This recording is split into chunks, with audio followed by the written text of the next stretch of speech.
Out of the blue, 38-year-old inmate Lorenzo Sanchez says that he is the one who killed the young Crystal Jean Baker. Investigators from across the state were going down to say, all right, we're going to check into this.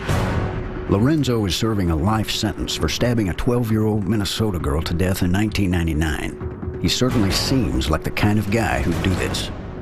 Lorenzo, what do you got for me? A Chambers County detective drills the inmate about the details of the murder. How'd you get there? I just took Highway 45 out of Texas City until I felt like I wouldn't be seen. And? I pulled up beside the river there, just past the I-10 bridge, and that's where I dumped the body.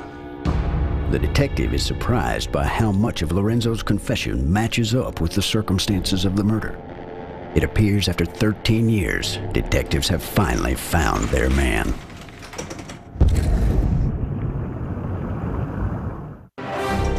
In 2009, a convicted killer in Minnesota named Lorenzo Sanchez comes forward and confesses to the 1996 murder of 13-year-old Crystal Jean Baker. I strangled her with my belt and left the body out under the highway underpass. But when they follow up on his claims, it appears his confession has more holes than a beer can after target practice.